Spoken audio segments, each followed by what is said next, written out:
আসসালামু আলাইকুম। সবাই কেমন আছেন? আশা করছি ভালো আছেন। আলহামদুলিল্লাহ আমরাও ভালো আছি।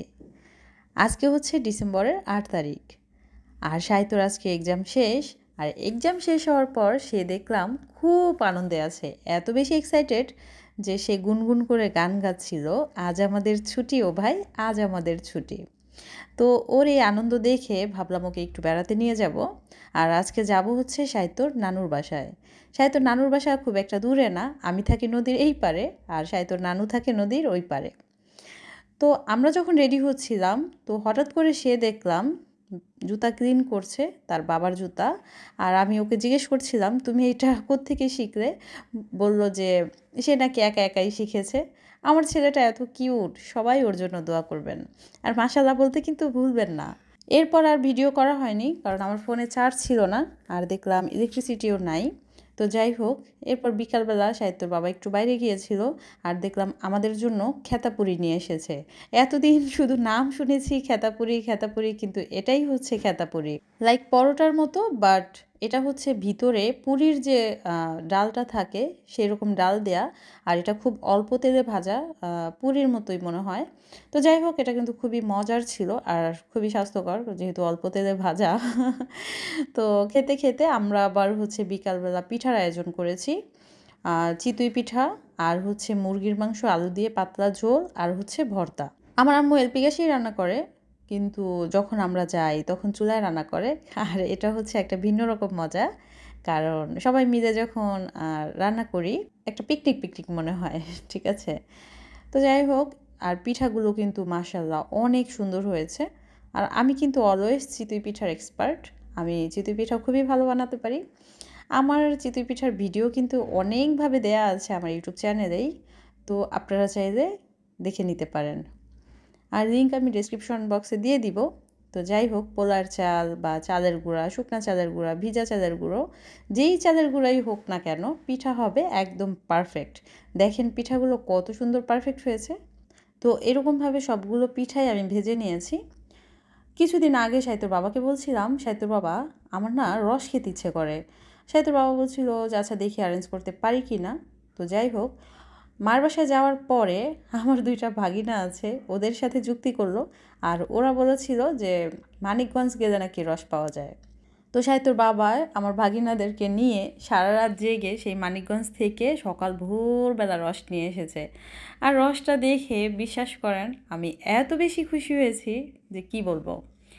তো যাই হোক, প্রায় 10 লিটারের মতো রস নিয়ে এসেছিল। 5 লিটার রস আমরা সবাই মিলে খেয়েছি, আর এখানে ছিল 5 লিটার রস। তো যাই হোক, মা বলছিল যে রোদ উঠে যাচ্ছে, রস ঘোলা হয়ে যাবে, তো জাল দেওয়া দরকার, এই জন্য আবার ছেঁকে জাল দেওয়ার ব্যবস্থা করছিল। আর জাল দেওয়ার পরও কিন্তু প্রচুর খেয়েছি, মানে আমি এত পরিমাণ খেয়েছি রস যে আমার পেটের অবস্থা একদম 12টা বেজে গেছে। তো যাই হোক, এরপর রস জাল দিয়ে রেখেছিল। তো জাল দেওয়ার পরেও কিন্তু রসটা খেতে আরও বেশি মজা লাগে, কারণ কাঁচা রসটা মিষ্টিটা একটু হালকা থাকে, কিন্তু জাল দিলে কিন্তু মিষ্টির পরিমাণটা বেড়ে যায়, আর ওটা খেতে আরও বেশি ভালো লাগে।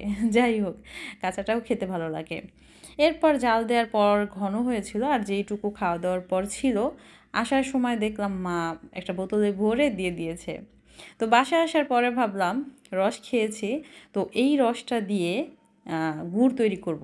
যদিও আমি আগে কখনো গুড় তৈরি করিনি, তো ট্রাই করতে দোষ কি, রস জাল দিলেই তো গুড় হবে না।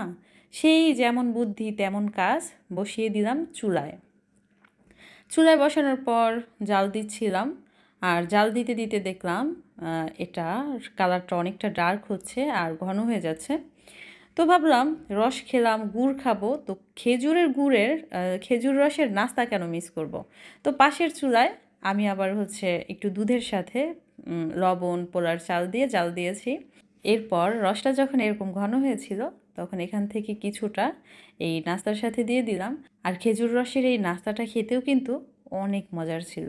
তো যাই হোক, আমি আগে কখনোই গুড় তৈরি করিনি, আর কাউকে গুড় তৈরি করতে দেখিও নাই। তো জাল দিতে দিতে মানে কালারটা অনেক সুন্দর হয়ে গিয়েছে, বাট ঘনও হয়েছে, খুব যে ঘন হয়েছে তা না।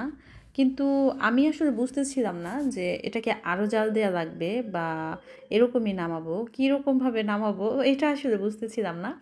তো এই জন্য আপনাদের কিন্তু একটা পোস্ট দিয়েছিলাম, যদি কেউ জানেন আমাকে জানাবেন। তো দেখলাম কেউই রিপ্লাই করলো না। তো আর কি করা। তো এরকম যখন ঘন হয়েছে আর কালারটা এরকম সুন্দর হয়েছে, আমি ভাবলাম চুলাটা বন্ধ করে দিই, তো পরে আবার রান্না করব, দেখি কি হয়।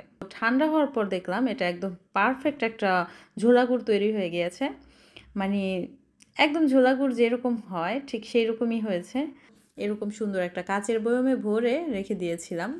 আর এটা 15 দিন সংরক্ষণ করার পরেই দেখলাম এর ভিতরে ছোট ছোট চিনির মতো দানাদার একটা ভাব হয়েছে, যেটা খেতে যে কি মজা ছিল।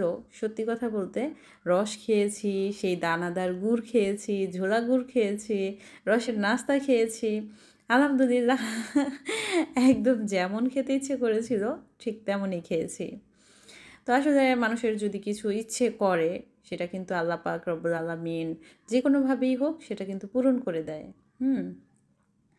শুধু সময়ের অপেক্ষা। যাই হোক, সবাই খুব ভালো থাকবেন, আমাদের পাশে থাকবেন, আমাদেরকে সাপোর্ট করবেন। সবাই খুব ভালো থাকবেন। আল্লাহ হাফেজ।